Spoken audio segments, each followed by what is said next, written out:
Hello, everybody, and welcome to Power Up with Pride 2021. Let's go! We are so excited to be putting on this marathon for you, raising money for the Trevor Project, an absolutely fantastic charity that I'm sure we'll have lots of time to hear about over the course of this marathon. But up first, we have Diddy Kong Racing 100% speedrun by Tridenttail. Please take it away. Thank you so much. I am incredibly honored to be kicking off this event.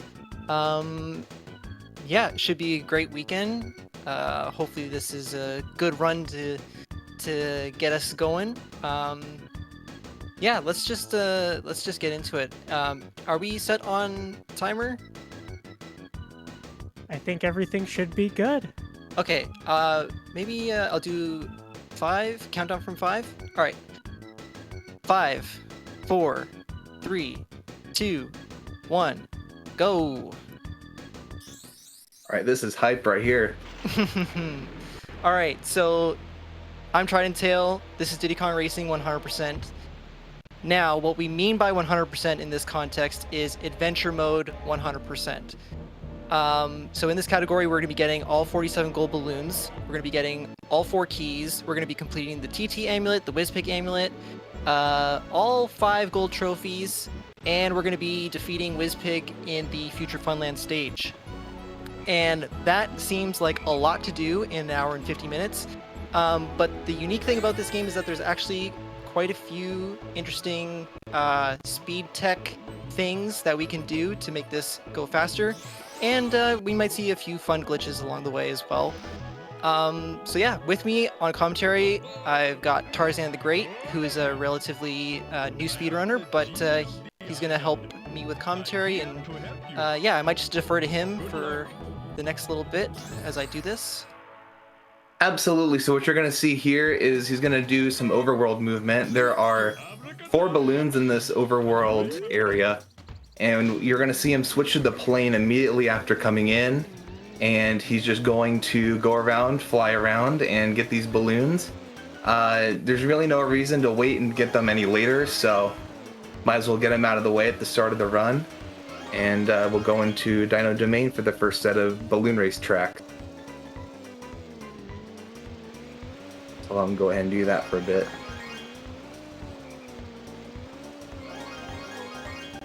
Alright, so we got all 4 gold balloons in the overworld, and now we're heading to the first world, Dino Domain. And this is the first track, called Jungle Falls.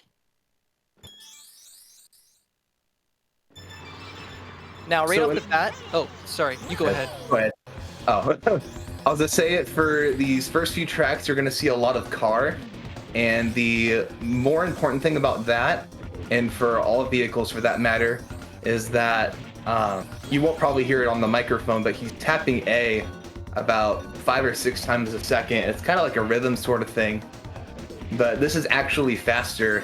You get a little bit of the acceleration out of it, and this is faster with all characters, all vehicles, in a certain way. We'll get to hover and plane later, but another very important thing for speed tech is hitting these zippers or these boost pads and letting go of A off of them. Any sort of boost, you want to let go of A, and you get a lot more speed, and you're able to keep that speed for a lot longer. And so at the end of the race, what you might have saw was me pausing, and then I was able to exit the race without seeing the cutscene of Taj giving me the balloon. So that's a cutscene skip, and it's actually a frame-perfect trick. We say it's frame perfect, but this game actually does run at a variable frame rate, anywhere between 20 and 30 frames a second, sometimes even less, depending on what's all on the screen at that particular moment in time. So the Dino cutscene skips are not relatively that hard, but when we go in between any percent and 100%, we do these cutscenes quite a bit. And the one in Dino Domains are not really that hard, so we get pretty consistent at them. There's 40 of these in the run, and just a kind of a fun fact, no one has ever gotten all 40 in a run. The most that has been achieved in a run is 39 out of 40. It's been done by 2 people. The first person to do it was Mrs. Gizamaluk, legendary DKR player. And I'm the other person who's done it, and I've actually done it, I think, 4 times now. So, you know, one of the goals is to get that illustrious 40 out of 40, 100% run. The fact that it's been done more than once is just insane because, again, these are frame perfect tricks and they do change depending on what part of the finish line you're at, what's all on the screen, how fast you're moving can affect if these cutscene skips will work or not.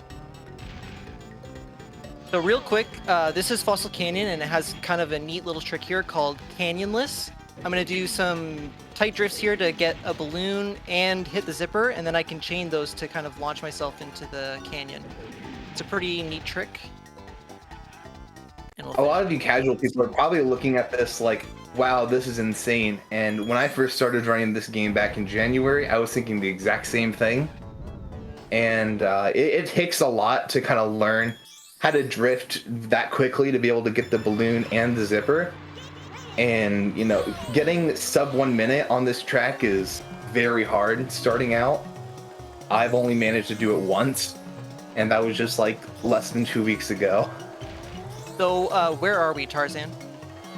Oh, this is Hot Top Volcano. You will see this track quite a bit, and it's got some fun, interesting things that we'll see later in the run, but this actually has an out of bounds, which we will abuse quite a bit, not only for the balloon races, but also later on. And the way that out of bounds works in this game with the plane, they're really the only tracks that you can really complete completely out of bounds.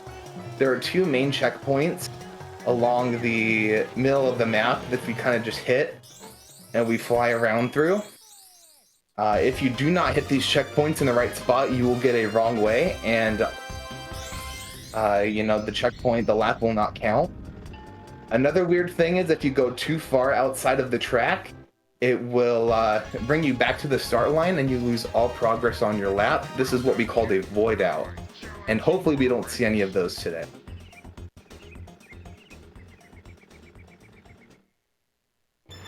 We're going to give Tricky a little bit of a head start here.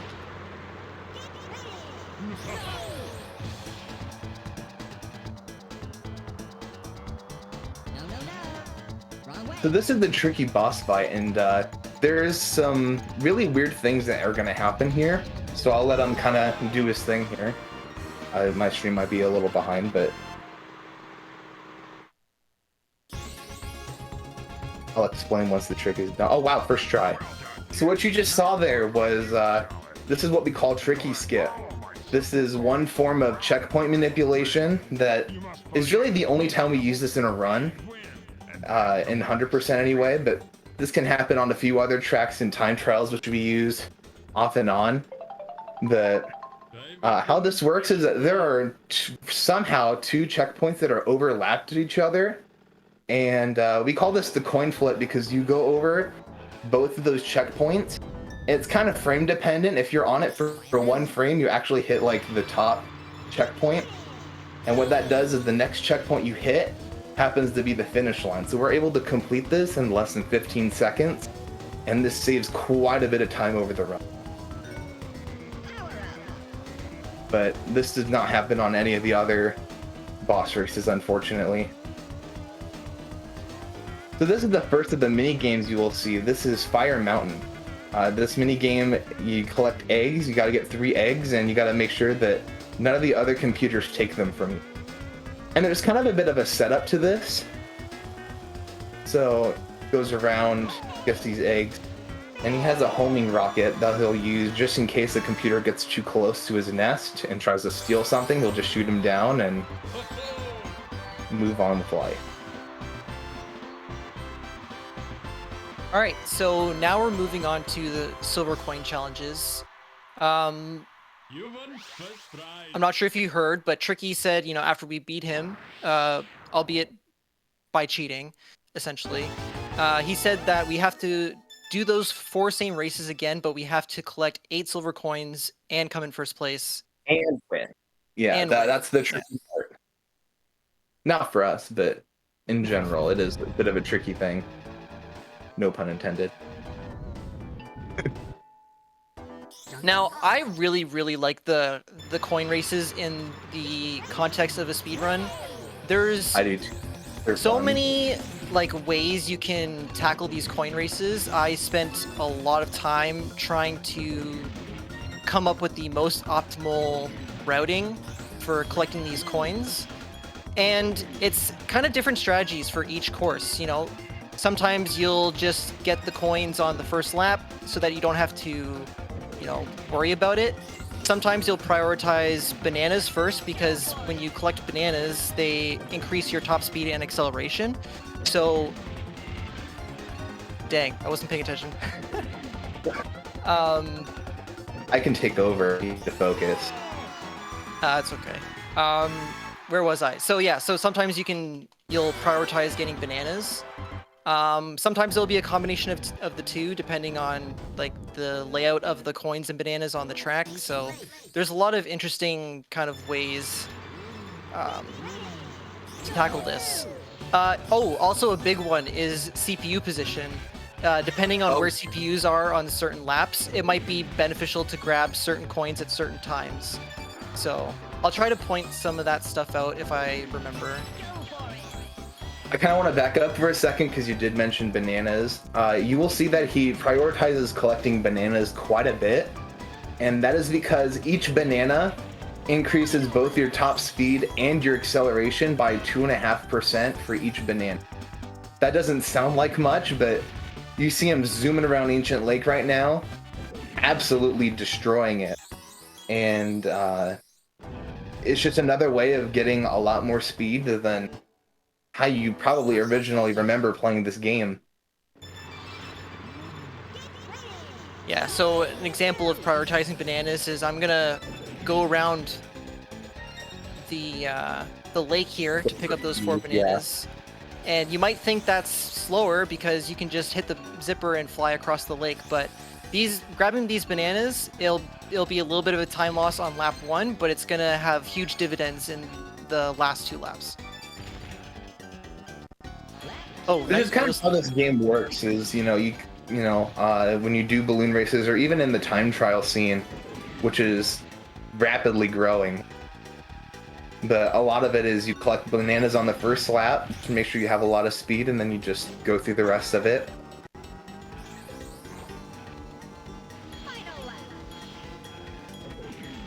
Hey, really glad I got that coin. If you missed that on the 3rd lap, well, I mean, you have to turn around and go get it, and that is never a good feeling.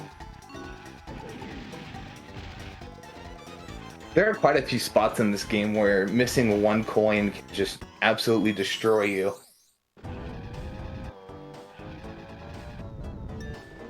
Especially when we get to the later levels, but I haven't seen a lot of those kinds of highlights or clips where, you miss coins, but it's definitely a possibility sometimes. So with the out of bounds on this track, we're definitely going to be prioritizing getting all the coins on Just the on the first lap. Yeah, because then we can just go out of bounds and have a merry old time. I will pick up a couple bananas here though, before going. You could go out of bounds sooner, and you'll see that clip later. But I do want to grab. Oh, hello. I do want to grab a couple bananas just to speed up my movement out of bounds here. You did see him the last time he had, I think you usually go for 5 bananas before going out of bounds on the first time. But you'll see he has a little bit more. I think he still got 5 this time.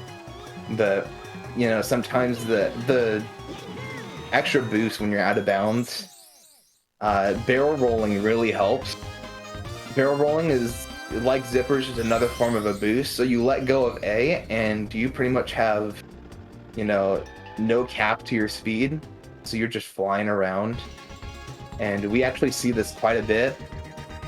Some of the other tracks where the most optimized of plane tracks, you don't hold A, pretty much as soon as you hit the start boost. So here we come into Tricky 2. Oh, we're gonna have a good Hopefully. day. Oh, double first try? Yeah. Oh, this is the run. Oh, jeez, I need to reset the console. Yep. Yeah, that's another thing. Every time he beats these bosses, not every time, there's a couple exceptions, but a lot of the time, as soon as he hits these, as soon as he finishes these boss races, he's going to reset the console. This is just faster than watching the cutscene. Yep. And you might be wondering, well, wait, there's still a trophy race that you have to complete, and you're not We will wrong. come back But here. it is definitely beneficial to come back and do it later. You'll see why. Things are going to get a little weird in a little bit. When we get to that point, I can talk about some of the routing differences that, kind of led to how we run the game today, and the certain glitches that have caused us to let the world record come down drastically over the past couple of years. So he just came back to the overworld. He's gonna do the Taj Car challenge.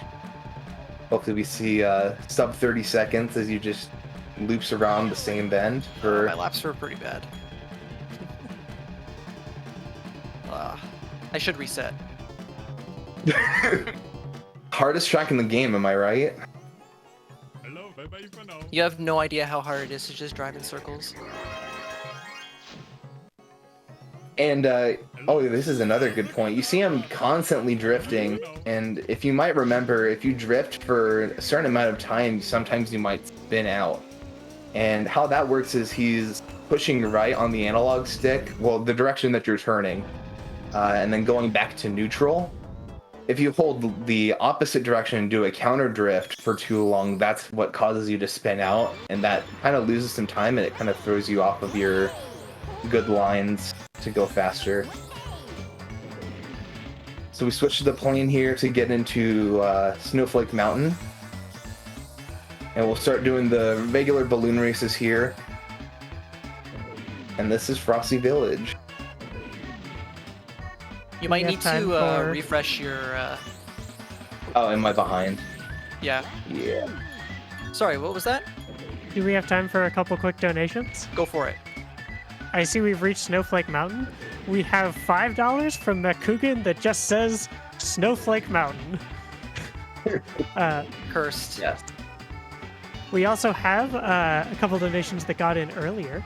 We have $150 from Storm Vision. Thank you so much, Storm Vision, who said, "Oops, I dropped this."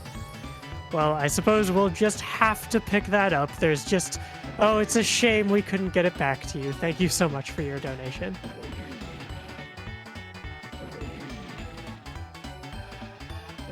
So we just finished Frosty Village, and that is actually one of the hardest cutscene skips in the game to get. There's Village already in a ton general of... is a very laggy track. Yeah. Oh, I wasn't supposed to restart them. That's okay.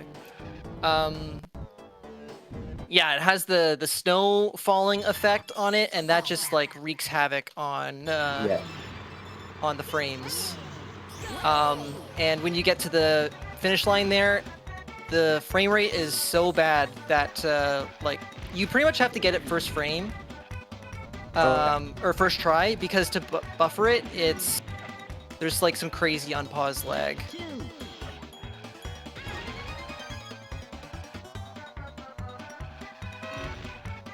So now we're gonna grab our second key here in Snowball Valley. These keys are kind of out of the way, so it's a little bit harder to get, faster times because you have to go out of our way to get them, but still part of the game. There are still collectibles that we have to collect, so might as well get them while we're here the first time.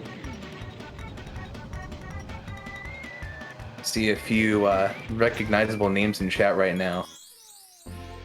Nice to see the community's all here.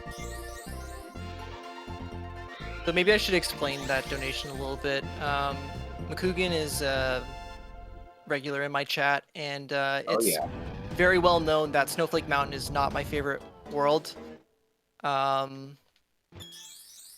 It's really, really, really tough. For some reason, it's the hardest world for me.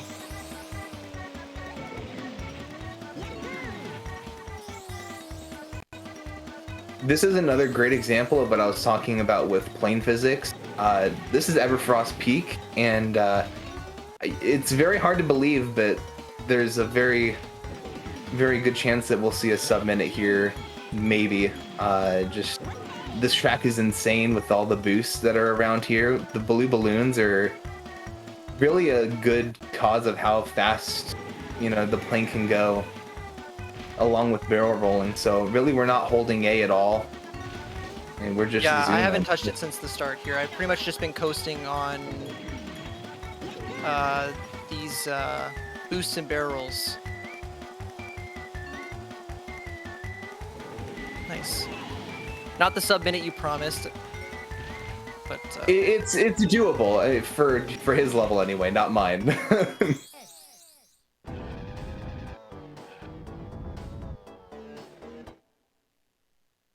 At least you got the cutscene skip, so yeah, I'm not doing so bad on the cutscene skip. I think we've only missed one Jungle Two. Falls.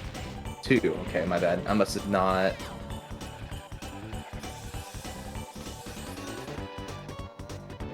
Oh yes, Walrus Cove. This loop, we pretty much just hold right the whole time on the loop, and that actually speeds us up considerably.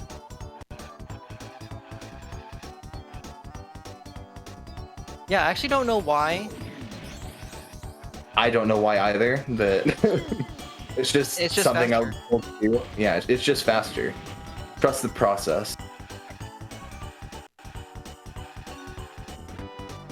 Oh, I see a game theory reference in chat. Yes. Alright, so there's a possibility that my balloon might get stolen here, but I did have a pretty weak first lap, so... Oh, I just missed it entirely, so that's fine. And Crunch is gatekeeping the zipper. Classic.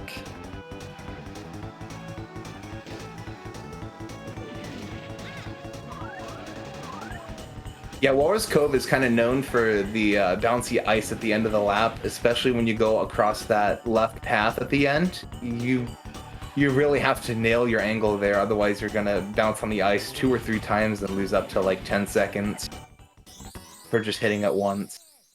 Especially that we carry a blue balloon into that zipper just to get a little more speed out of it. Oh yes, good question, Zach. We use TT because he has very good stats. He has the highest speed,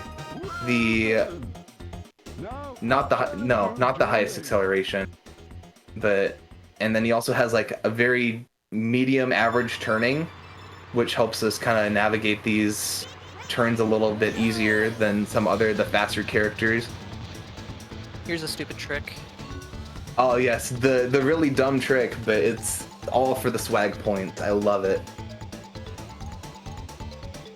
So this is the first time we've seen Hover in this run.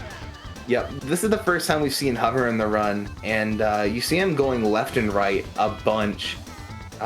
This is called snaking. What he's doing is he's holding R, and he's drifting around.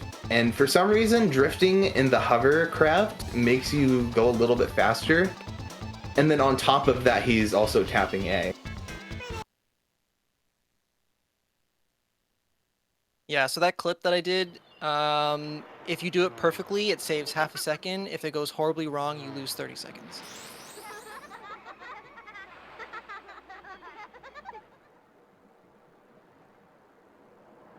I'm glad I got to show it off for you. Oh yeah. Since you can't do it in the second one because there's only one balloon before that point in the race. Big risks. Oh my goodness, I can't even. Big risk, small reward. Yeah. Oh yes, everyone's favorite Taj challenge, hover challenge. I say that very sarcastically because the snaking mechanic really hurts your thumb if you do it for a long period of time. And this is just a full minute and 20 seconds of this. I'm already in severe pain. Yep.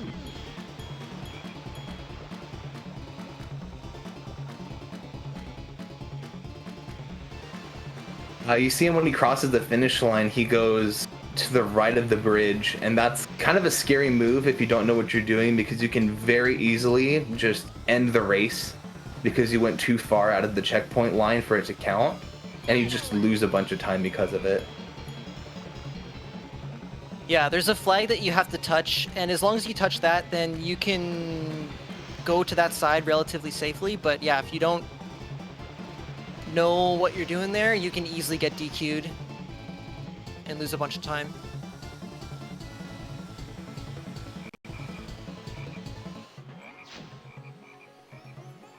Hello, bye-bye for now. And they All right. finally done with hover challenge. Worst one in the game. Yeah, we're going to see some more hover courses, though, because we are in Sherbet Island. So you kind of see we're jumping around these worlds a little bit, and you're thinking, oh, we're kind of just... we haven't seen Dragon Force yet, and we're kind of going to put that off for just a little bit due to certain tricks that we're going to do later on in the run. Treasure Caves, another This one is a of track. Yep. first track. Trying to go for a boost chain here. It's really difficult. Sometimes when I hit it like all the time. Kind of comes in waves, but it'd be nice to just do it once. I've only managed to hit it a couple of times, but when you do hit it, it is an amazing feeling. Just your laps go down by quite a bit. There you go. There's a really good last lap for you. Yeah, there we go.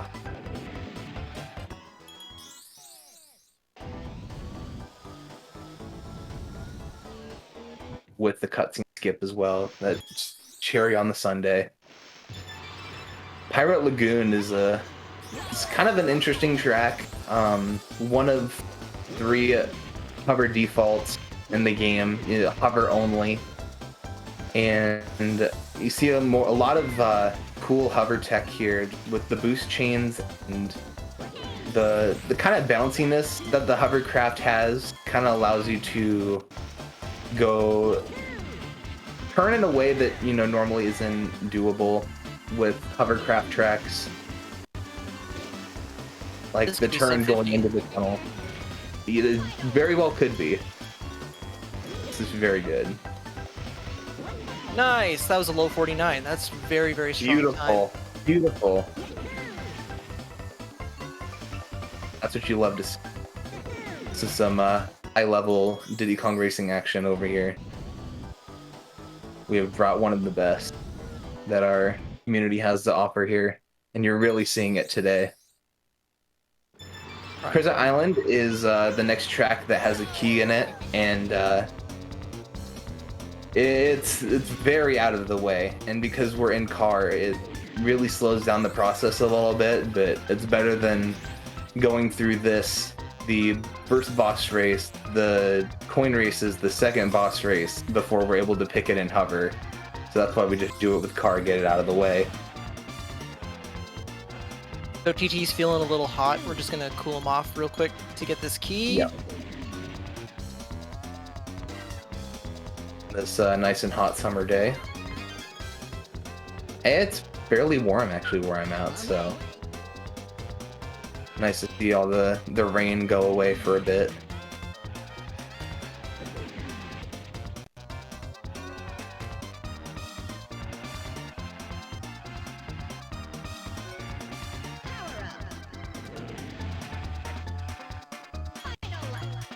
We have time for a couple donations. Yes, go for it. We have a lot coming in. It is unbelievably hype. We have $20 from Leggy Starscream, great friend of the channel, one of the staff that helps out with the event, saying, "Power up with Pride hype!" This is always one of my favorite marathons, and I'm super happy to see it back with so many awesome runs. Good luck to all of the runners, and many RNG bless us all. Thank you so much, Leggy. You We need really it. appreciate that. And we have a $100 donation from Peanut Butter Kelly Time. Thank you so much. Saying, this is my first time watching the event. Thanks to everyone involved for bringing awareness to this great organization.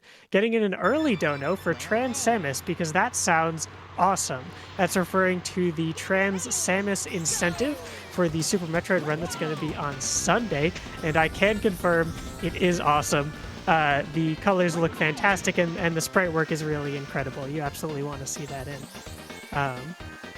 And speaking of incentives, I understand there's a character bid war for this game coming up. Could you tell us a little bit about that? Sure. I mean, I was literally just thinking of bringing that up, but yeah. If you, I was thinking about it too. Yeah, it's a little short notice, you know, being the first run and all, but we do have a bid war for the very final race here. Give me 2 seconds. Oh, we missed it. Yeah, so in DKR speedruns, TT obviously gets a lot of love. He's the fastest character, best overall character to use. So, you know, whenever you're seeing DKR speedruns, you're probably seeing TT. But there's like 9 other characters in this game, right? So why not give a little bit of love to them? So if you want to see your favorite DKR character race against WizPig 2 in the final showdown, then go ahead and put your donations toward that incentive there. I'm not gonna say which characters they are, but I predict that 2 are gonna pull ahead quite a lot from the other characters, just based off of the bias that people trend to go towards for DKR characters. Yeah. Especially since the 8 that you get, you know, from the start without the unlockables. Oh, someone asked who was in the lead right now for that donation, or for the bid war. Give me one quick second to refresh the page. And currently in the lead, we have Bumper the Badger with $50, Crunch the Kremling with $10, and Banjo with $5, and Diddy Kong with $1. The other options being Conker the Squirrel, Drumstick the Rooster, Pipsy the Mouse, Timber the Tiger, and Tip Tup the Turtle. It's a tongue twister if I ever heard one. Yeah, those top characters are you know, incredibly more generous. You guys are being nice to me. Oh yeah. The 2 I was thinking of, not where I thought they would be.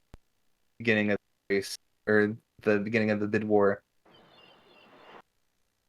Oh, I forgot to bring up a meme for that boss track, but we'll get to see it a second time, so no worries about it.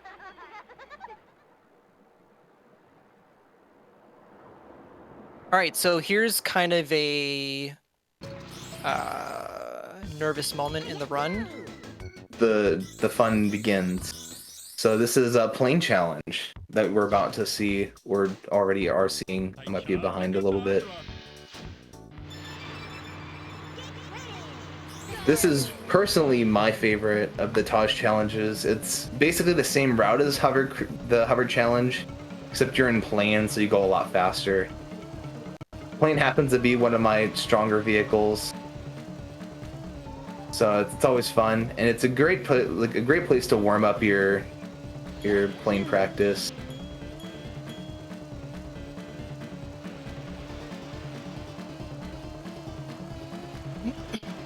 Yeah, what makes it so nerve-wracking is that there's a lot of places where you can hit stuff, you can hit trees, you can hit walls, and hitting stuff in the plane is really, really punishing.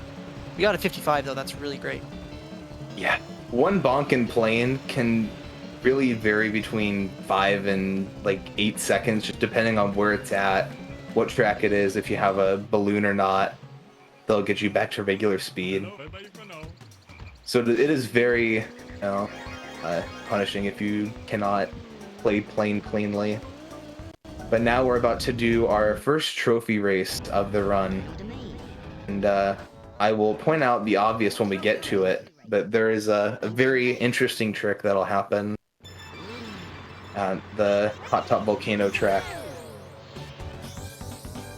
Yeah, all I'm gonna say is I hope you enjoyed these Down to Main tracks, because we will see them a lot. Yeah.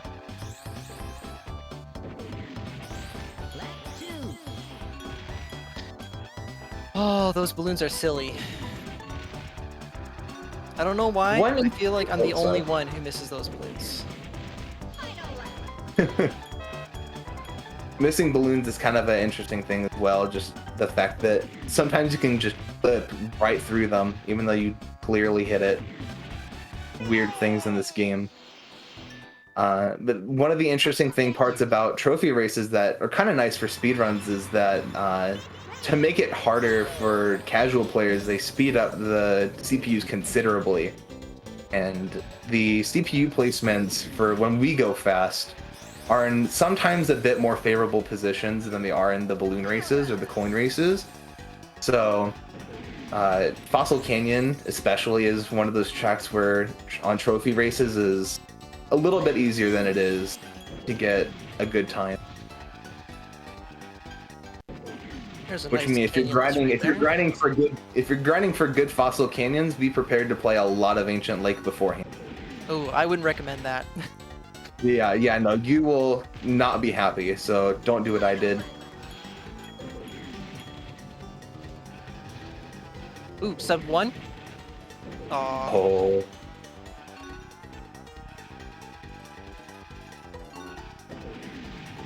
Hitting sub 1 with the music on is quite difficult. Impressive.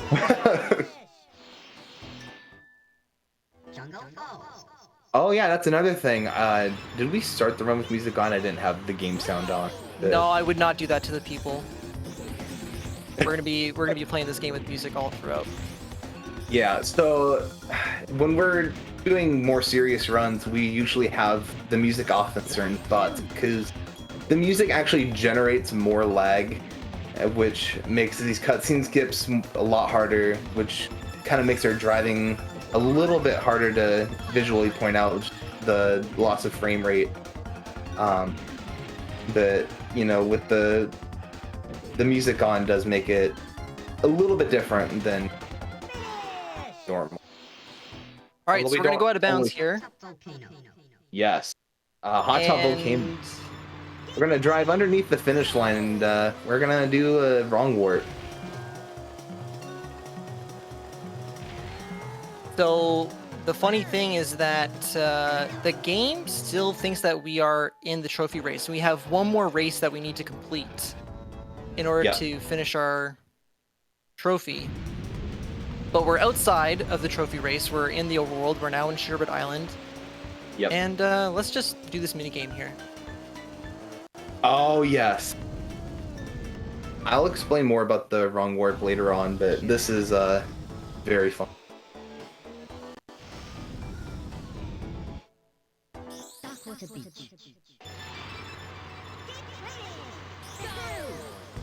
So I guess I can explain the minigame just a little bit. And this is one of the two sort of battle royale sort of minigames where you just shoot rockets, try to hit the other opponents. There's quite a bit of a weird, also because of our speed, we can kind of manipulate the CPU just a little bit to be bots. And this is how we kind of be able to go faster in these mini games. And we'll see that a lot in another mini game when we get to it. That's a great but this is beach, by the way. This is widely known as one of the hardest mini games in the speedrun. Doing that is very hard, and the other strat is just camping at one red balloon the whole time, just shooting at them, trying to get the homing balloon. So to be able to do that, you know, it saves like 10 seconds over the camping strat, so that's very good that he got that. So now we're gonna go back into it. Yeah, we intentionally lose the minigame, and what do you know? We get a trophy. So how that works is that after you do the wrong warp, if you go to any non-boss stage and complete the race, that does count as a race towards the trophy.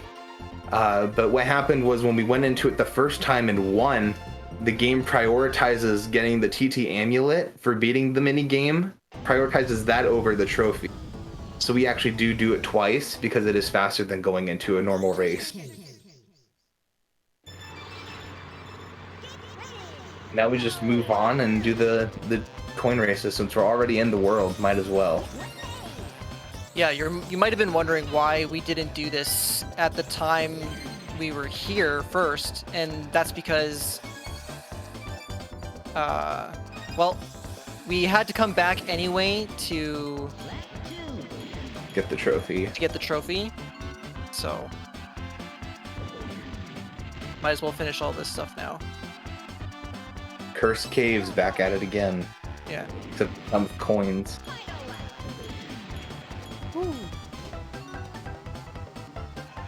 So I guess in more recent DKR news, there has been a randomizer, like, you know, similar to the ones that you see for Mario 64, some of the Pokemon games. There is a randomizer for Diddy Kong Racing. And how many laps every track gets. And sometimes you get an interesting case where you have to do silver coins with 1 lap, which makes it very funny to watch if you get into a situation like that. And it's a lot more difficult than you think it is.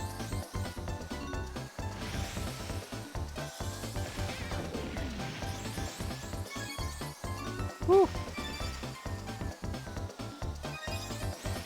We have time for a few donations. Yes, please. They are coming in hot on the character bid war, I have to say. The competition is fierce. So, we have $25 from Eloise Momo saying, "Hi Trident, good luck. Donating for everyone's best friend in runs, Pipsy." Yeah. We have $15. Oh, sorry? Yep, Pipsy was one of the 2 characters I was thinking of that would probably pull away from this bid war quite a bit. Great. We have $15 from Lori D. Bunnykins, who says, "Turtle," smiley face. And honestly, I can't argue with that. I could find no flaw with that argument, not one at all. We have $1 from Hex saying, "It's Diddy Kong Racing. How could we not finish it with Diddy Kong?" And another $5 from King Raymar saying, "Crunch is the GOAT," which also I can find no flaw in this argument. So the bid war is fierce, to say the least. If you want to get your money in to choose the final character, make our runners suffer, or maybe give them a bit of respite, get those donations in. And I just want to clarify, Crunch is not a goat.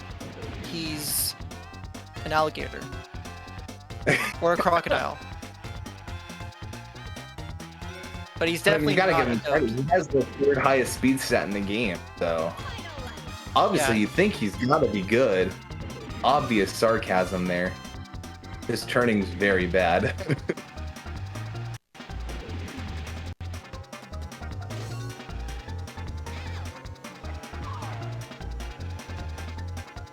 Also, Eloise Momo is the homie. Thank you so much for that donation. Even though you put it Yes. towards Pipsy.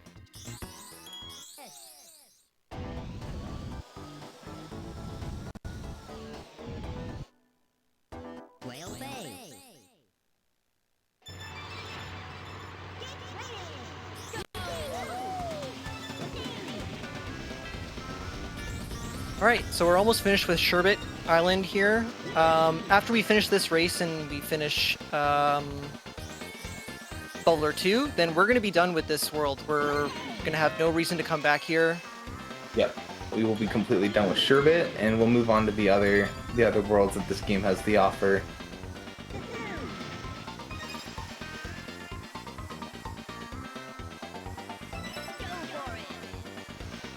So this cutscene skip is really hard. Oh yeah. Oh, we buffered it. Wow. Oh yeah, I forgot to mention these cutscene skips are pause bufferable if you do happen to hit them early. The timing of it can be a little bit weird because there's kind of a weird dead zone where pressing the start button again does not actually register it. So you do kind of have to hit it in this weird sort of rhythm that varies depending on the track. Yeah, there's a specific rhythm though that is kind of one size fits all, but there's like 3 tracks off the top of my head that I can think of where buffering it is a little different. Sometimes you have to like double tap it slower, really a little quick. faster.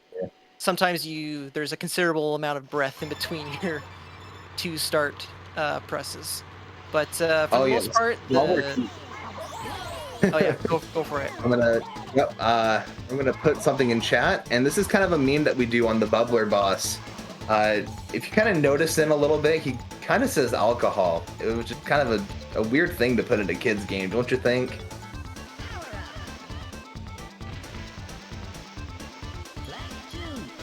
This is one of the harder bosses in the game casually because these bubbles are terrible. Like, this is, as a speedrunner or even as a casual player, falling into a bubble is one of the worst things you can do. Slows you down to a complete stop, suspends you in the air for 3 seconds. You know, they gain a lot on you for doing that. So avoiding those as much as possible is definitely the move.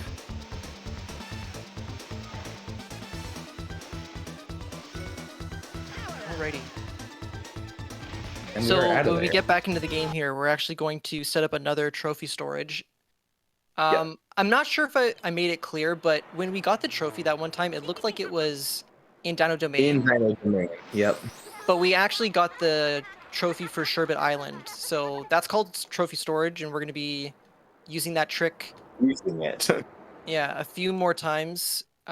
Because the tracks in Dino Domain are considerably shorter than the rest of the tracks in the game. So doing this is way faster than doing the trophy races normally. It saves, I think this route saves about 5 minutes. So Yeah, that sounds about right. Another interesting thing about the wrong warps, I'll just kind of say it here.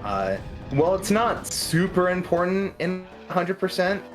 In any percent, it does kind of make a lot of the difference. That wrong warp can send you to 2 different places. It can either send you to the Taj pad in the overworld, or it can send you to Dragon Forest. And within that Dragon Forest, it can send you in either the car, which is normally the default, or it can also send you into the plane. And the plane one's more special because you can fly out of bounds, and you can go into tracks without having the necessary amount of balloons for it.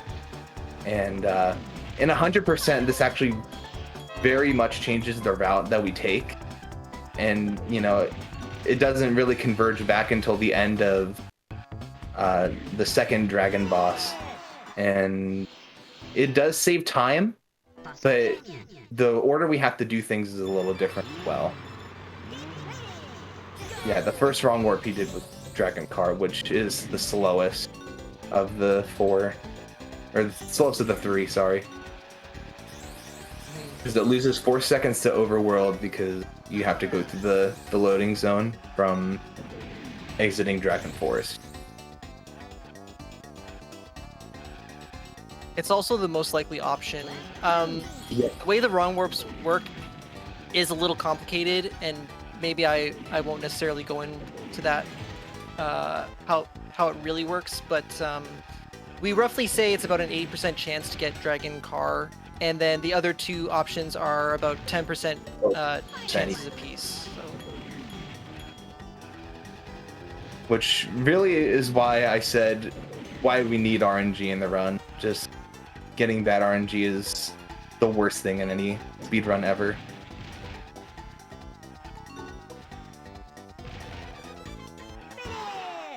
Oh. Very close to falling off the bridge there. 101.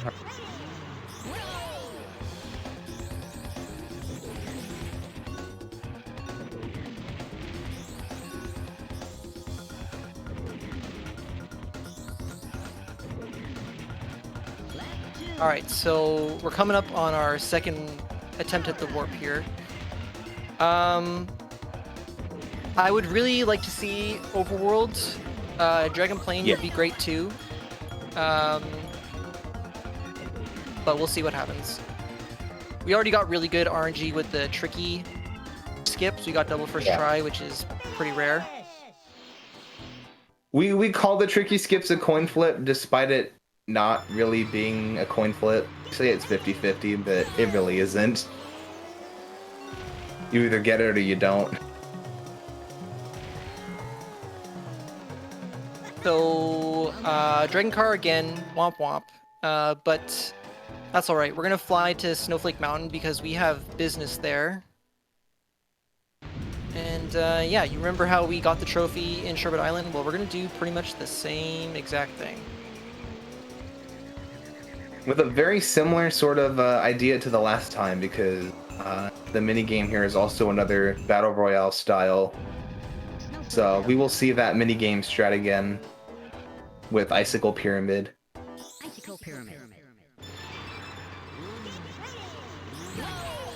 This one's fun to watch and also to pull off yourself.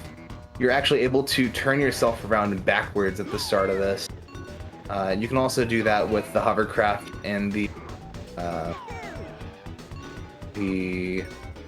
Smoky Castle minigame, which we kind of used in the speedrun a little bit, but not Fire Mountain. So, just gonna take these out specific way and yep, shoot some more rockets at win. Alright, so again, I'm gonna enter back into the mini game and intentionally lose here. This would be much faster than going to one of the 4 races in this world. Which in any percent, or in general, the fastest track here in Snowflake Mountain is Snowball Valley, which is what we normally would do. Yeah. That would take me 41 seconds on, you know, on average. And so obviously eliminating myself intentionally in this mini game is way faster than that. So fun fact, there is a way to get to Icicle Pyramid without having to get the key, and it is theoretically possible to do it for any percent and it to be faster, but the way you do it is very, very hard, not considered RTA viable. As of now, I do think that'll be a possibility in the future for sure. yeah, only a handful of people have done it on console. I've done it on console once, and I've got about, oh gosh, I don't know, 100 hours on that trick maybe, just trying it over and over again over the, you know, the course of the last 2 years. So it's very, very, very difficult.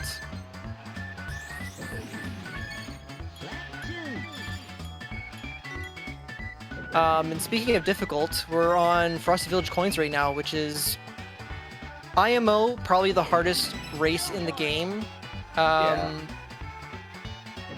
You know, people can agree or disagree, but for me, I see a lot of people agreeing in the chat, so yeah. Yeah, there's so many like really weirdly placed coins, and if you like miss them, it's like so many seconds lost.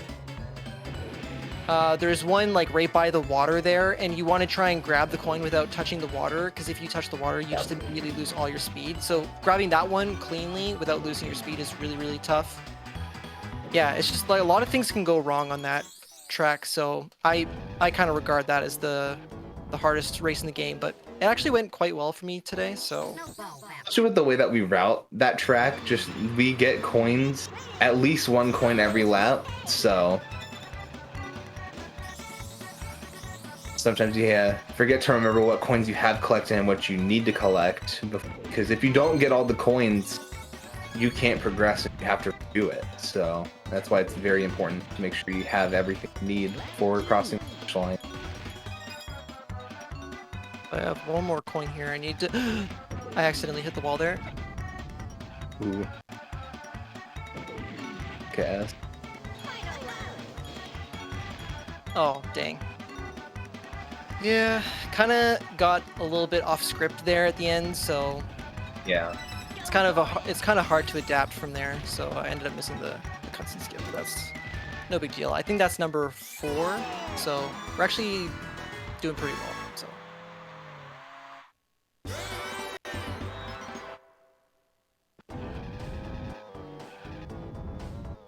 We have time for a few donations. Yes, go for it. The character bid war is continuing to be fierce, with, as it would seem, an upcoming a rivalry between Bumper the Badger and Pipsy the Mouse, with several donations coming in for each side. We have $50 from Player 2 Start saying, gotta support both my favorite DKR speedrunner and my favorite Badger. Countered by $26 from Mr. Ponytail saying, let's show some love for everyone's favorite mouse racer. Good luck with the run, Trident for love. And then another on top of that, $25 from Andy Bundy saying, such a great cause with a great runner in a great game. You get it, Trident. Tarzan, you're pretty amazing too. So thank you everybody for all of your generosity. And right now, Bumper the Badger is in the lead by $24. So if you're on Team Pipsy or really any other team, you'll have to get those donations in pretty soon.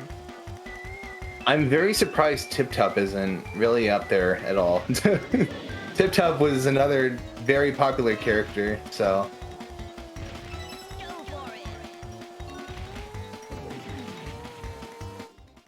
Another fun fact, before this game was greenlit by Nintendo, Timber the Tiger was actually planned to be the main character, so interesting facts you didn't know. Yeah, the name of the island is Timber's Island. Timber's Island. Okay, I pressed said and nothing happened. Probably could have left that coin, but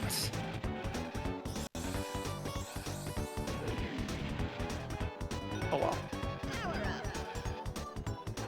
Yeah, it's kind of like one of those split-second decisions that you kind of learn to deal with over time.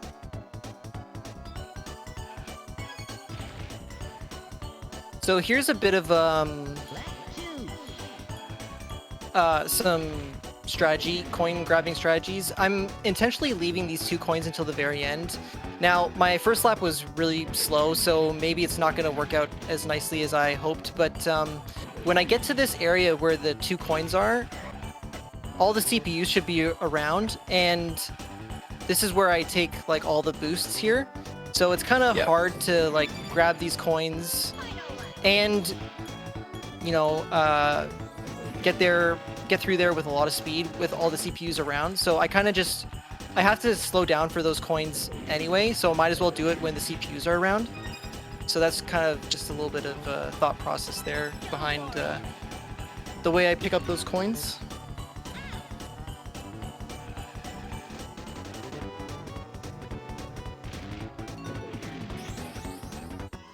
And now we're on to Bluey 2, which is considerably less fun than Bluey 1. No swag strats, unfortunately. The best part of that entire track. Yeah, they nerfed this one hard because there's a lot of blue balloons on this track in the first iteration, but they got rid of the balloon behind the tree here. They got rid of the balloon. This one's still here, I think. Nope, this one's the one gone. in the tunnel that you have to jump for. Yeah, that one's gone. This one's still here. Yeah, And this one's still here. But then the last one is also gone as well. So they nerfed 3 balloons on this track, so not as fun.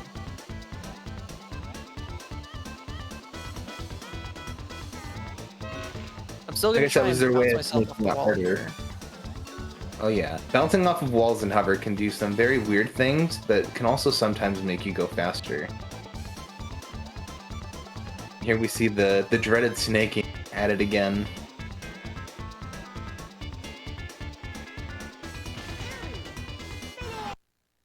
I don't know what the time is, but I think this is we're making very good time here.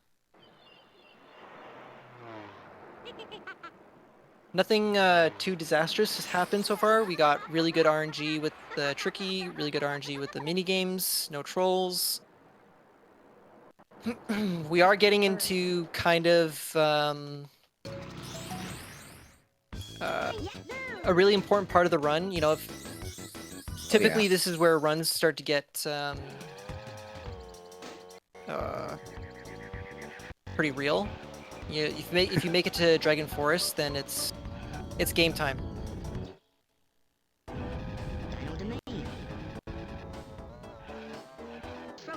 And luckily for me, Dragon Forest is my favorite world in the game. There's so Dragon many Forest doesn't interesting do crap, so. tricks. That'll But until hopefully be then, involved later. enjoy more Dino Domain. Yeah, we actually have a Dino Domain doubleheader here because we, you know, Your Dino despite, Trophy. yeah, we have to do the Dino Trophy right now. So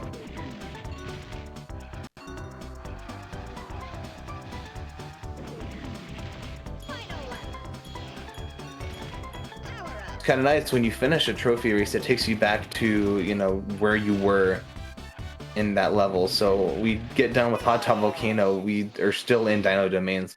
Easily go back in. No other transitions necessary.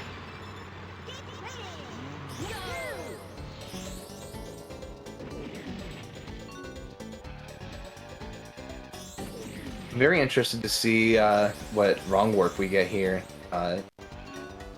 Dragon Plank will shake things up a little bit, but actually now Dragon Car will be the fastest since Overworld, you know, since we're going to Dragon Forest, be nice to just be there yeah, instead of having Overworld would be a bit of a disaster. That's a 15-second time loss. Because I haven't switched. I'm playing the odds, and I didn't switch the vehicle before entering Dino Domain. So I'm still in the car, which means I'm 90% to get into Dragon Forest, so Yeah. we're very playing the odds here. But the RNG has been really good so far. So, I mean, it's happened to me on many, many good runs where I've gotten Overworld Warp on Dragon when I'm intending to go to Dragon Plane, or sorry, Dragon Forest. Playing this game and talking at the same time is really hard. Yeah, you do it almost on a daily basis. DKR Summer in full-fledged. Yes, not only have I been playing this game every day in preparation for this run, but I'm also on a bid for the world record.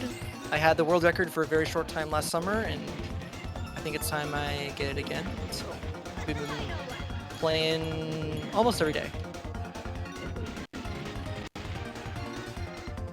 So no warp this time. We need to finish this trophy. So Hot Top Volcano normally. And when I say normally, I mean that's just go out of bounds. I'm gonna try and get it back. Go out of bounds and do it that way. Yeah. Okay, You got we're this. Yeah, so world record is, I want to say 144.37 by a runner named Obio. 144.48. 48, my bad. And second place is yours truly, Tridenttail, with 144.58. He just PB'd by 1 second, not even 2 days ago. So We're having a really tough time here in Hot Dog Volcano. This is going to be our first major time loss of this run, but this just goes to show how difficult this speedrun is at this level. You kind of can't really afford to have mistakes like this when you're trying to play at a very top level, but these things happen. yeah, I'm trying to think of the pace we're at right now.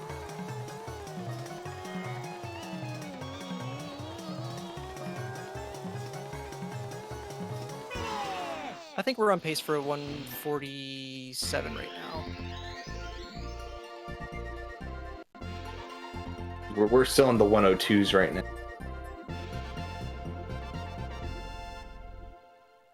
Hello?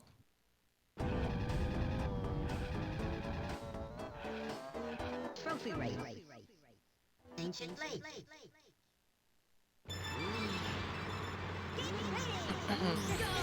So yeah, experiencing a little bit of deja vu right now, but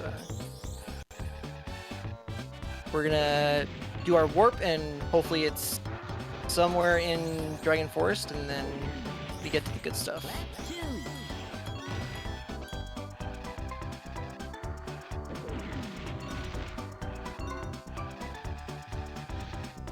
In the meantime, we can just keep jamming to this this great soundtrack. Yes, typically when I'm going for decent run, I would turn the music off in this section. This is a pretty lengthy section without a console reset, so Fossil Canyon. I would actually play this game with no music at this stage. So I'm doing this for you.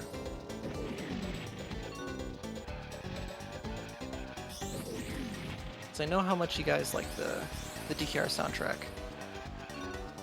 Oh dear, we need to get out of the sand.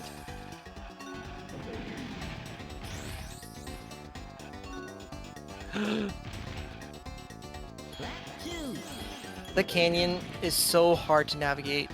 There's so much weird terrain there. You can clip into the ground, you can like hit a weird bump and then just like get sent flying into the wall. Navigating Runners through still here. really haven't figured out exactly how to optimally get around here consistently. We just kind of know you just. Yeah, the thing is that there's like 3 things that you can do, but it kind of depends on like what your angle is like and what your speed is like, where you're gonna land, and so it's hard to predict which, what button combination is going to get you through this area safely. So you could some people just tap R, the drift button, repeatedly, and sometimes you sail like really cleanly through there. Sometimes you'll do a few A taps, just kind of like get your speed under control before landing. Sometimes you'll just full on YOLO and just do like a really quick RB turn to kind of just like whip around the corner. That's if you have like some really, really good speed and a really, really good angle. But it's... What is that he said tapping A? Normally, tapping A in the air, I really wouldn't do a whole lot, but a lot of analysis, like tapping A in midair kind of boosts you a little bit. But also when you have a lot of speed that's higher than what the game usually caps you at, pressing A on the ground actually slows you down a little bit. And sometimes it's a little more advantageous to tap A to slow down rather than tapping B to slow down. It's another weird way that this game is different than your average kart racer. So in classic Trident fashion, we did get the 10% chance and we got Overworld. Yep. So that's rip 15 seconds right there. But what can you do? Yeah. Another fun RNG mishap is getting Dragon Plane on the Future Funland warp. That happens to me literally all the time as well. Yeah, that's like the worst troll moment in the whole game. So unfortunately, we're not going to see Dragon Plane routing this run. It's getting Dragon Plane here is a conditional 25 second time save. It really depends on your ability to get the cutscene skips. Especially. Yeah. We'll talk more about that in Future Funland because that also applies there as well. So, kind of a big part of 100% and doing it optimally. All right. Do you want to maybe talk about this track while I concentrate? Yes. So now that we did the trophy race, we're going to go into Windmill Plains because it's the closest to where we spawn in at. This is a more recently founded out of bounds clip. And what we're going to do is we're going to collect some bananas just to make sure we have a lot of speed. And we're going to collect the banana before going into the tunnel. We're going to use the air zipper to propel us into a little vertex in the wall, which will help us get pushed out of bounds like that. And this, when you learn this for the first time, is very hard to get around the checkpoints just because they're a little more than just 2 checkpoints back and forth like in Hot Tub Volcano. And you really have to be careful because sometimes you can just randomly clip back in or get wrong wayed like that if you're not careful enough, which is really hard to make you go fast. So think of other things. Yeah, a lot of Yeah. people would say that this clip is the hardest clip in the game, but honestly, like the clip is just the beginning. Yeah. Navigating out of bounds is insanely difficult. It's nothing like Hot Tub Volcano. I think he mentioned, I think Tarzan mentioned the whole like voiding out thing Yep. before. If you Very easy to do in the stage. yeah, so kind of like imagine that the course is like contained inside this 3D box. And if you leave that box, then the game just throws you back to the starting line, and it erases all your checkpoints. Well, Yep. the boundary that Windmill Plains is contained in is like incredibly tight. So Yep. if you do like one wrong move, that you accidentally like barrel roll downwards, it's pretty much like game over. You're gonna void out. So it's incredibly difficult to navigate out of bounds.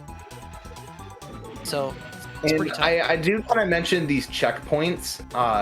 I kind of forgot to mention these, but the indicators on the left and right side of the screen that you see there, those are a very good way of knowing where your checkpoints are at. Sometimes the arrows tell you when you hit a certain checkpoint for you to turn, and the key checkpoints are these exclamation points. Those are the ones you really look out for a lot of the times, and those you have to be able to in order to get the lap count. But obviously there's no car or hover tracks that you can get out of bounds and complete the whole lap there. I just forgot to mention that. Hot Tub Volcano and Windmill Plains. And oh wait, sorry. No Dragon Plane. I won't talk about that yet.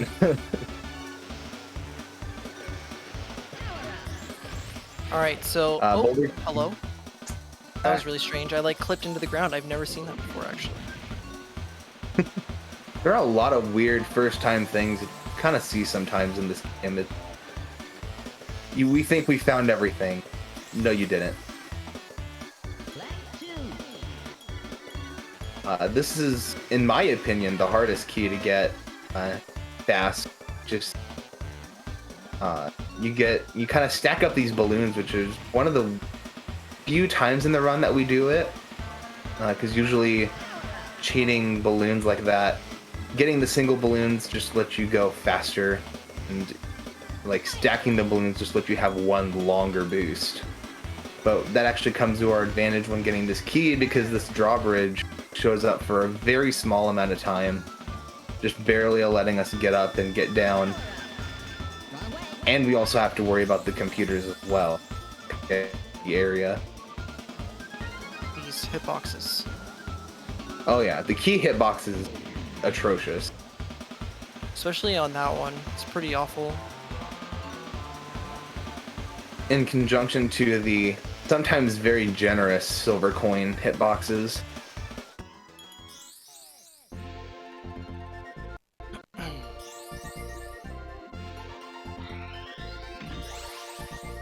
Alright. Now we're going back to Haunted Woods. This was the track that we got our trophy in. It's the shortest track in Dragon Forest.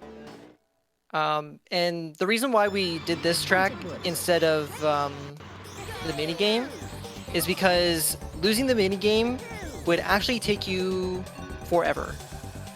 So definitely not the best option. All the computers to get their stuff done before you do, so it's not a very good option.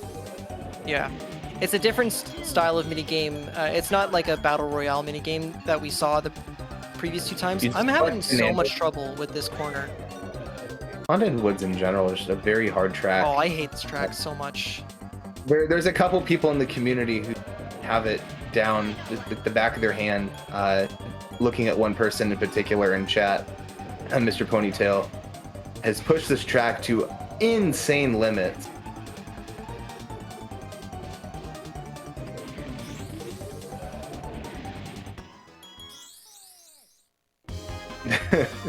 As he pops in chat there. Alright, so now we are doing Smokey, the dragon. And this is actually, you're going to see the most recent trick that was found Yes. For this game that impacted this run, and that is Smokey Out of Bounds. It was found by a good friend, Sweener Dog. I think 2 years ago now, on April Yes. Fool's Day. April If you can 1st, believe it. 2019. Yeah. We all thought it was a joke. It really wasn't. Since it's been found, I did find kind of another cool thing about it, so I'm gonna see if I can show it off. Depends how my clip is. If you want me to, I can explain a little bit. So, he's gonna get a balloon here, and instead of like the regular like wall clips that you're gonna get, he's gonna hit a certain part of the wall, and the game's just gonna bounce him in there, just like that. And then he's gonna hit a certain part of the wall, which is like a fail-safe to keep you inside the bounding box of the track, and it gives you a very large boost. And if you're able to keep it, the potential on this track is very high. It's very hard to keep that kind of speed for a long period of time. And this is probably one of the more easier tracks to manipulate, or sorry, not manipulate, drive out of bounds and hit checkpoints at. And we do this twice, since we do the boss twice. So that's Smokey 1.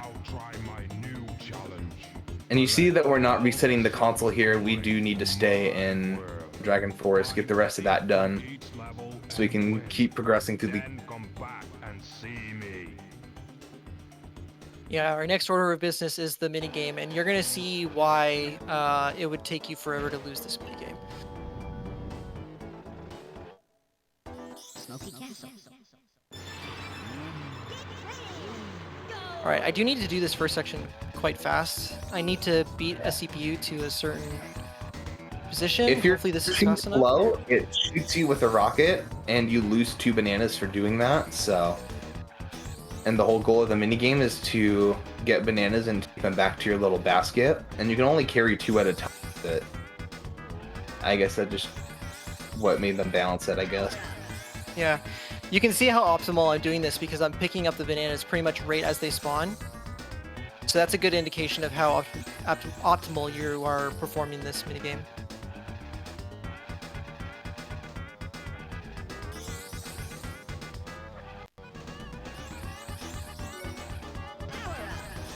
Nice, very clean. Very good. All the minigames this run have been insanely good.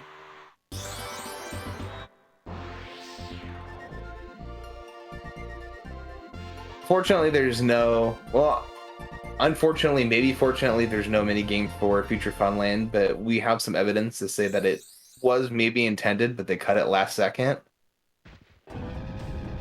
But, like, it really doesn't have any effect on the run because there's no key there. There's no minigame you have to complete, so... Mixing's a little bit smoother for us since it's just less that we have to do. Alright, so speaking of interesting coin routing, Oh, yeah. what we're gonna do is we're gonna grab half of these coins. And you've seen the trick before, hopefully we can get it again.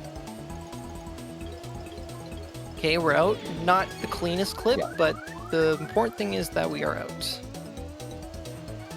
So now I'm gonna So, yeah, cruise through here. Oh, I lost all my speed for some reason. So yeah, he kind of just left half the coins in there, but that's fine. We're gonna come back in on the 3rd lap and get the rest of them. It's just a very cool kind of thing to see a track like this optimized with an out of bound, cool and fast, how all speedruns are.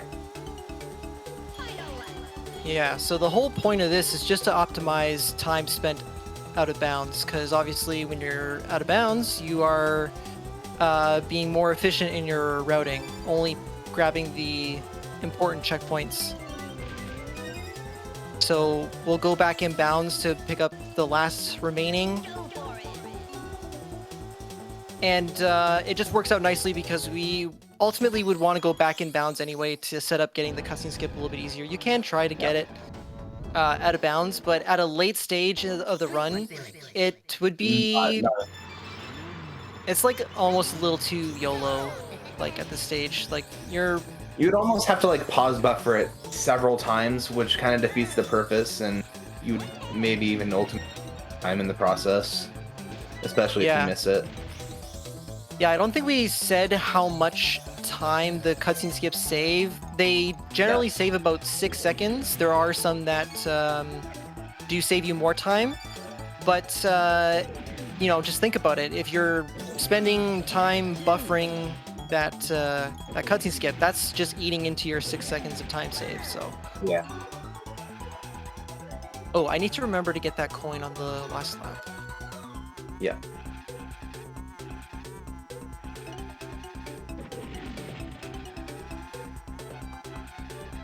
Okay, in the tunnel. The first tunnel. I should specify. There's so many tunnels in this game. Yeah.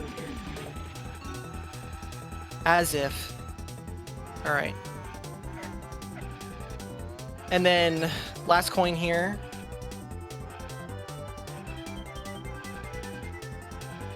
And I missed this cutscene skip last time, so hopefully we can get a little bit of redemption. Nope, never mind.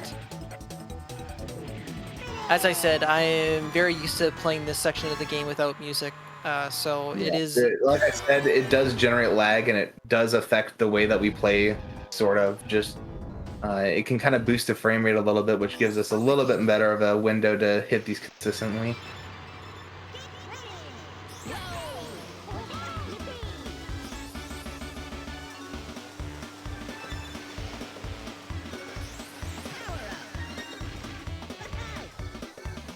I guess maybe now, since we're kind of in a bit of a place where we talk about things, I kind of want to go over version differences. You can kind of see that we're playing on the Japanese version. This is just kind of the fastest, because this is the only way we can get Dragon Plane. That is the that and another out of bounds clip, which we will see later in the run. Those are Japanese version only exclusive glitches. Other than that, the wrong warp itself cannot be done on the North American and PAL 1.0 versions of the game, but they can be done in the version 1.1 version. But those only send you to the overworld every time, no questions asked. So that's another reason why we play on the Japanese version. PAL version is only faster for certain time trials, as far as I'm aware of, but other than that, really has no other important uses for any tricks or anything in RTA runs. We also use the Japanese version for faster text. That as well, yeah. That's a very general thing about a lot of speedruns, so... Haunted woods. And that was sarcasm. There's no scrolling text in this game.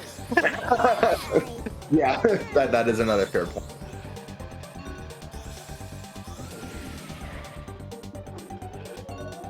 And I just like do this corner cleanly just once. Just once, please. It is very hard to be able to get it very consistently. Oh my god. I might be biased because I've only been running the game for... Actually, my 5-month anniversary is coming up in a couple of days. Woo. But yeah, it's not the easiest thing to do cleanly. I'm gonna chalk it up to playing with the music. Blame That's it, my yeah. excuse. We can blame it on that. I'm with you 100% on that logic.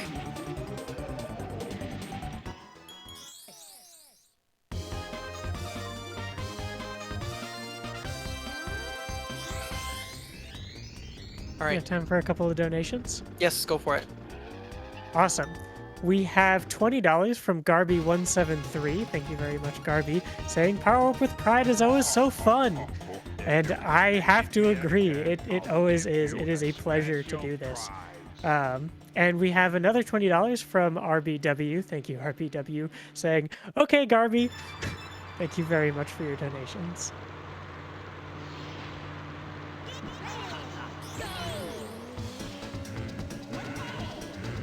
All right, so we're gonna try and get this clip again. We got first try last time. I would love another first try. Nope, Yeah. we got rejected. it is a weird clip. It's different than some of the other ones that we do. That there is sort of a consistent way to do it. I just don't happen to know it.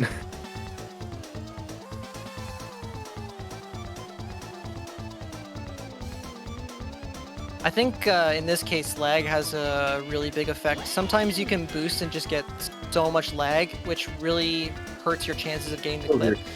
And then other times you'll hit the boost and it's just like, it looks so smooth. And you're like, yeah, this is happening. I'm pretty sure you still have the IO world record for this. Yes. Yeah.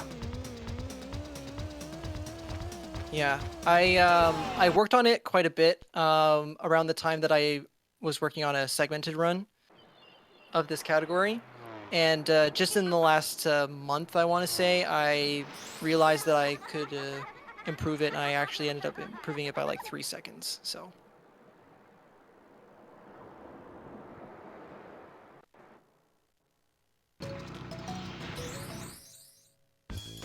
Now that we're done with the second Smoky boss, we're gonna go into WizPig 1. And this track with music on, my sort of joke for it is a Microsoft PowerPoint. That's what I think of WizPig 1 with music on, so... And Trident has a bit of a reputation for his WizPig 1, so we'll see how this goes. He means bad reputation. Yeah. I don't want to get anybody. I don't want to get anybody's hopes up. Don't get your hopes up, folks.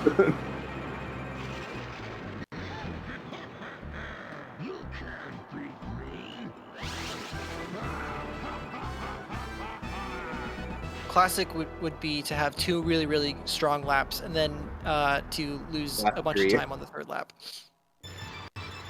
So we'll see. A lot of weird shenanigans can happen here. Very recently in a run, I fell off into the water in one of the worst spots and lost 14 seconds, so... Good WizPig 1s. I think anything under a minute 10 is absolutely amazing. That's really what you want to see. The world record, I believe, was brought down to a high 101 by Ponytail again. Absolute god of this game. He is the first and only person to lap WizPig 1 on console. We always thought it was going to be like a TAS only thing, and it was for quite a while. The high 102, sorry. It's insane to be able to think that somebody could hit that in a run. We have yet to see that kind of absolute crazy gameplay from.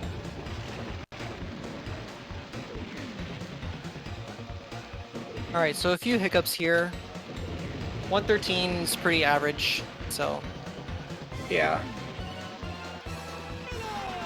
All right, so right before WizPig has his tantrum, we reset the console because we don't really want to hear that.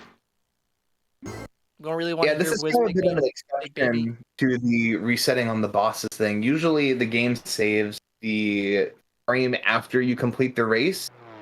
This one, the game saves at the start of the cutscene, so a little bit different, but it is kind of note if you do hit reset early, you do have to redo it, so. And just like that, we've reached the denouement.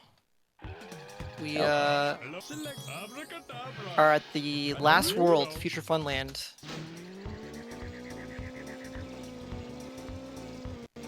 And once we get into Future Funland, we have a pretty tough race ahead of us. Do you want to maybe expand on that a little bit? Yeah. One of the hardest plane tracks in this game, which happens to be the first one that we do in Future Funland, is Space Dust Alley. And there are a lot of narrow corners, a lot of boost tricks that we have to hit with chaining and everything, with barrel rolls and all of that. The fact that my best time is still like 15 seconds away from what like the world record is kind of goes to show the difficulty of the track we're about to see. For Trident, a 112 would be great, especially in the marathon setting. But this will greatly see the potential that Plane has. Will maybe amaze some of you.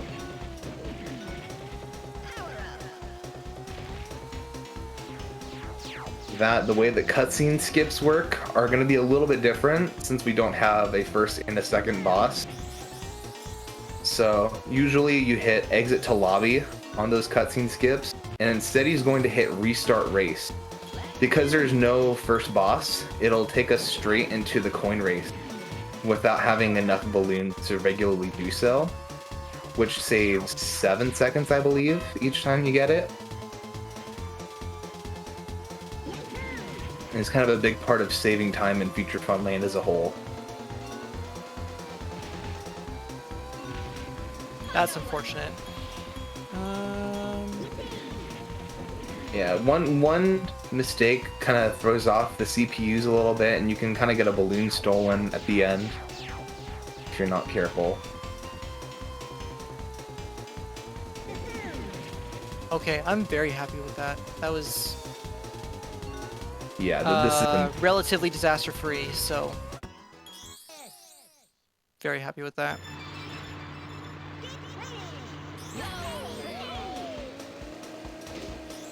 And so, as Tarzan was kind of alluding to, the way the cutscenes skips work is a little different in this race, or in this world rather, because there's no like first stage boss.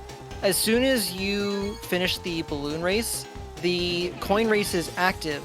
The only thing is that it's blocked behind a balloon door, so we don't technically have access to the race. Oh, whoops, my bad. So what we can do is, if we get the cutscene skip, instead of returning to lobby, we just restart the race, and it throws us into the coin race.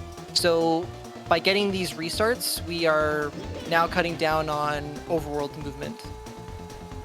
And so these cutscene skips, they're a little bit more special. We generally save about 12 seconds instead of the usual 6 if we get the restarts. So I have one more coin left. I actually forgot this coin in a recent run, so I need to make sure to grab it. Oh yeah, yep, in the center of the tunnel there. Yeah. I leave that one to last because there is a blue balloon just to the left of it. And just for the preservation of my speed throughout the course, I would much rather get the blue balloon than the coin. I would leave the coin to the very last moment, but as you can imagine, you do run the risk of missing the coin, and if you don't catch it before you cross the finish line, well, then that means you have to do the race over again. So there is an element of risk to it, but at this stage, I'm trying to save as much time as I can. Especially for the midst of that, world record take back. I remember when I first started, running the game, watching Trident, he was very close to getting a world record. Obio took it like the day before he got his 44. So if Obio didn't get world record that day, he would have had world record. Yeah, it's funny how it kind of shakes down. Obio always tends to beat me to some milestone by just a little bit, but that's the game. That's what happens when you get to competitive levels like this. Dark Moon Caverns kind of has a interesting thing. Not only is it like really laggy, especially for just the effects and the music combined. This does technically have an out of bounds. You can clip into one of the loops and skip them. It's hard enough to where we don't do it in runs, but we definitely could do them in runs if we were able to get it enough time.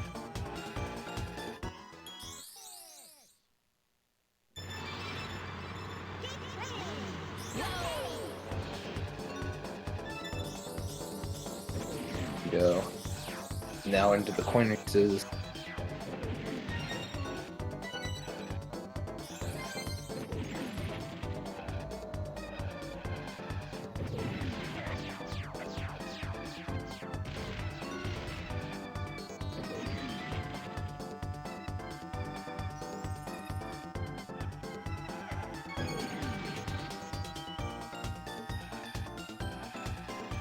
Yeah, so far this is going pretty well.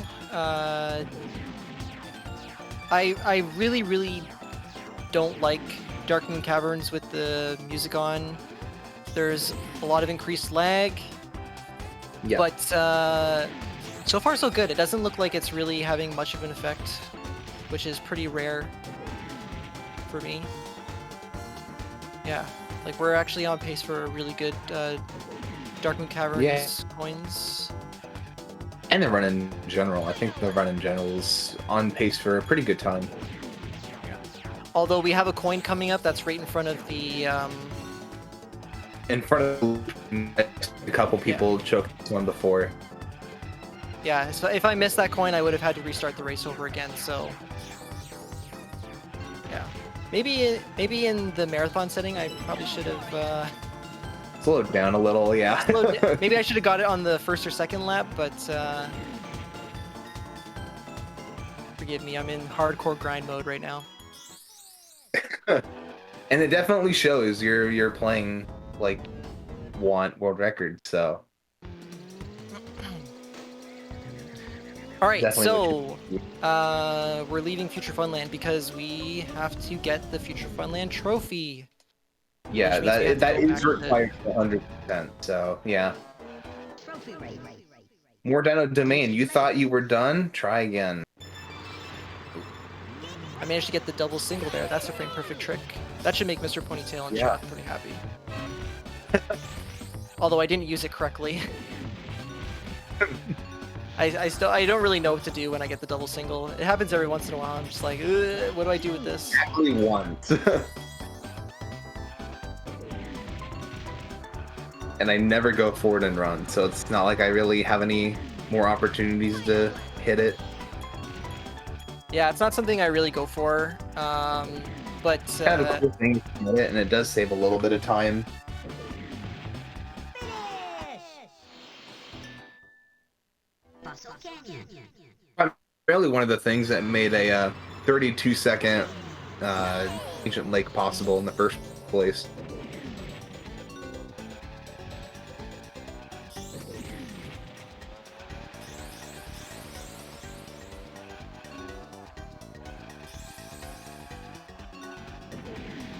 Since we've seen this all before, I'm not sure if you have any donations, but if you do, this would be a really good time Leg 2. Yeah. to read something. Absolutely. We have a $20 donation from Groggy Dog. Thank you very much, Groggy Dog, for your generosity. A $50 donation from Schmumbler. I hope I got that right. Saying, good luck with the event, y'all. Thank you so much. Good luck with watching the event. It can be it can be very difficult just because of all the hype. And we also have a $5 donation from Mac Coogan saying, good luck on the run from your favorite ally. Thank you so much. And if I have any more time, Go for it. maybe. Yeah, Awesome. keep going. I can talk a little bit about the Trevor Project, the wonderful charity that we are raising money for. The Trevor Project is the world's largest suicide prevention and crisis intervention organization for LGBTQ young people.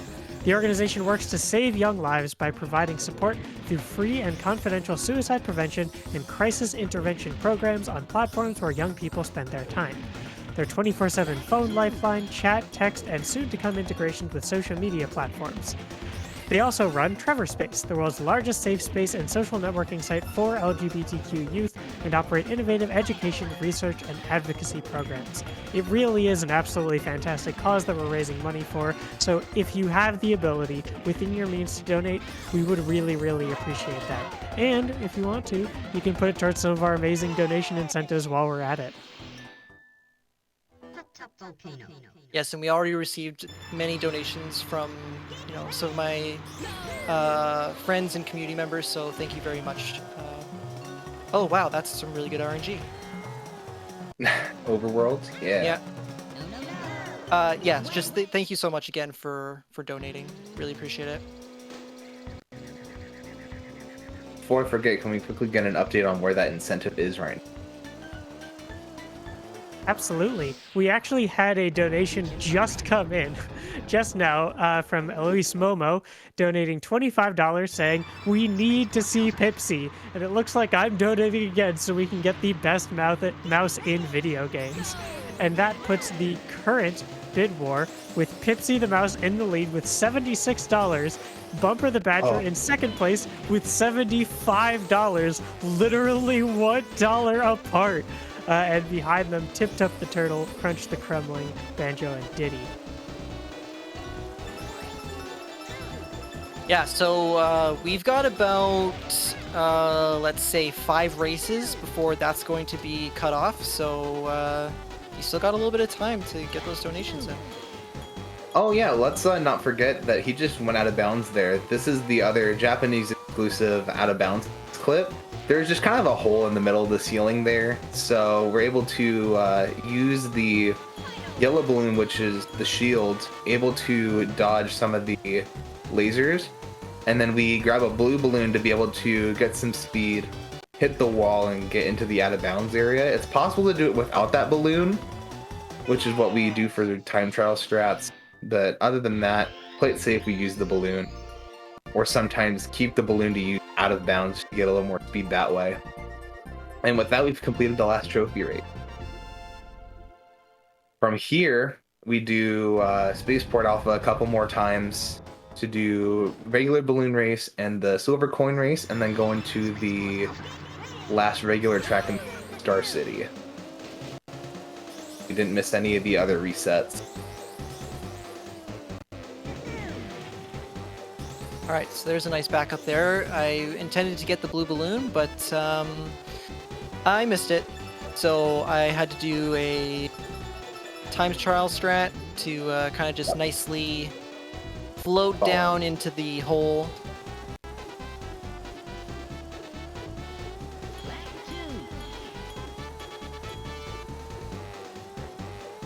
Another interesting about plane in general is that drumstick is actually faster in plane, but because it would require character switches, we just keep using TT. But in the time trial scene, you do see a lot of drumstick on some of these plane track, which is the other unlockable character in the game, which you get by completing Adventure 1.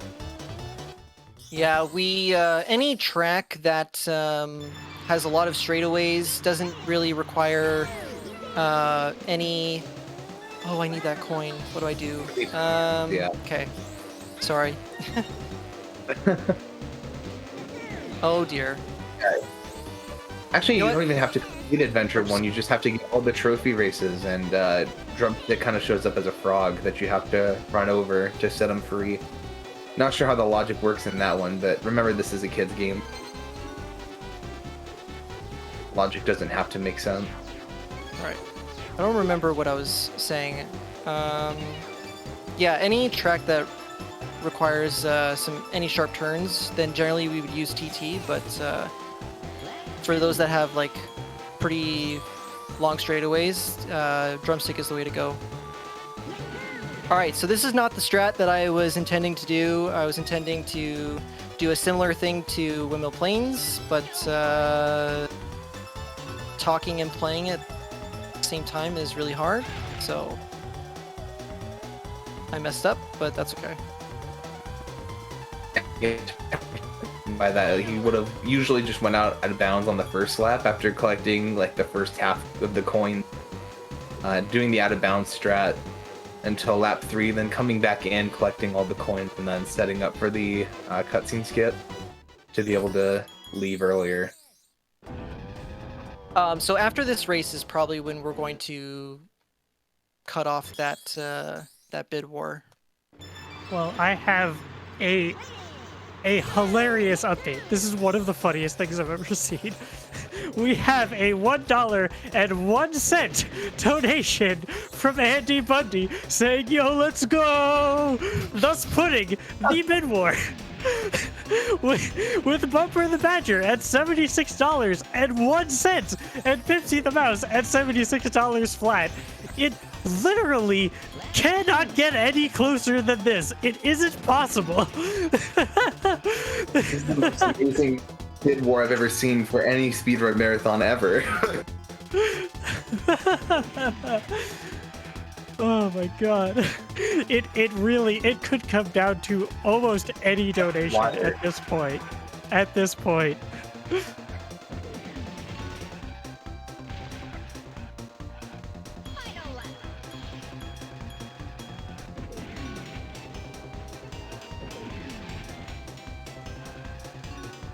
Alright, so if we get this cutscene skip here... Nice, we got all the restarts, so we made the most of... Yeah. Most of the time save out of Most of the Future time Funland. Yeah. And actually, if we get this cutscene skip as well, then we would have gotten all the cutscene skips in Future Funland, which is a pretty clutch thing to do, especially at the end of the run. You know, you've been focusing really hard for an hour and 40 some odd minutes, so Yeah. this is when it's most important, so you gotta hit them. We have more That's last-minute donations coming in. Yeah, go for it. So, yeah, at the wire, practically, we have a $5 donation from 2 Player Start saying just because. We have a $50 donation from Mr. Ponytail saying, sorry y'all, we're playing Pipsy, tried it for love. And a $10 donation from Elise Momo saying, I hate you, Auntie. The rivalry is bitter, absolutely bitter. So I guess it's... Oh my god, and 45 more from Andy Bundy. I can only barely keep up here. Alright, so I need to exit the game here. Yeah. Alright, so who are we playing as? Okay. Alright. So, I'm calling it here. I'm gonna do a final refresh. Oh my god. I'm doing a final refresh. And at the time it's being called, we have in first place with $136, like half of which came in the last minute, is Pipsy the Mouse, with Bumper the Badger sitting at $126.01. So, funny thing about Pipsy, she is the slowest character in the game, but she also has the highest turning stat out of all the characters as well. So which is the insane trade-off, because the last track is a plane track. So... Alright, so, as you can probably imagine, playing with TT for an hour and 45 minutes, and switching immediately to Pipsy is a very, very drastic huge difference. So, can you just afford me, like, one mulligan? Like, if I mess up really, really bad, can you just, like, give me one mulligan? Is that acceptable, chat? I'll allow it. I think that is absolutely fair. Okay. I can already tell you what's gonna happen. I'm gonna do these 2 barrel rolls, and I'm gonna go right into a meatball. So I already know that's what's gonna happen, but I'm gonna try my best. Yeah, so there is the very last track in the game is an out of bounds track, and this is probably the most important one to hit, you know, especially in a PV pace run. There's my mulligan. But If we have a second while we restart here. At the very last minute, we got an extra $100 from Pipsy the Mouse. 50 from Xandra. Thank you very much, Xandra, saying, I mousen't ask you to have a nice day. Which is absolutely amazing. And another 50 from It's Caravel, who just says Pipsy. So thank you everyone so much for your generosity, for all of your donations. And now, as a result of that, we get to see some incredible mouse content here on Power Up with Pride. Alright, so we missed the first out of bounds clip, but we luckily got the backup. And now we're pretty much home free. I feel very comfortable here, even with Pipsy's increased turning ability, but we just need to hit our checkpoints. Yeah, there are 3 main checkpoints here. The one that you really need to hit is the one behind Wizpig's head. There's a little bit of the water, whatever it is, that kind of sticks out. It's kind of like a good visual representation of where you're supposed to hit it at. And then the other 2, the finish line. And then there's one right before the laser room. I think that's gonna do it. All right, time's coming up, and time.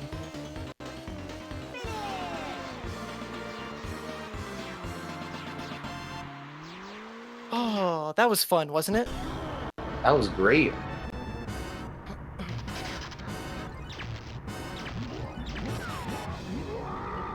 GG. Absolutely fantastic run, Tridenttail. Thank you so much. Oh, thank you.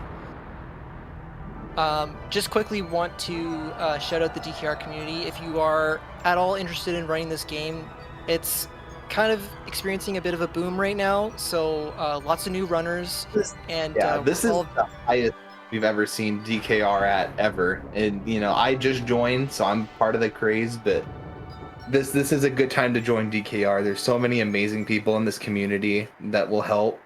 You know, this game's amazing, so please reach out to any of us if you want to join in.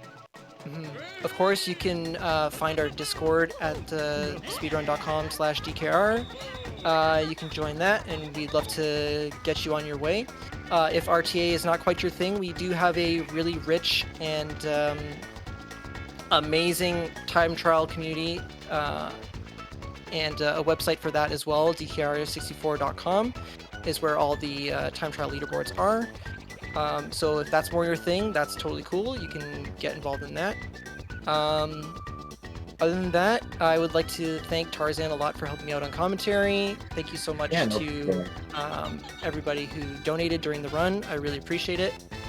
And yeah, thank you so much.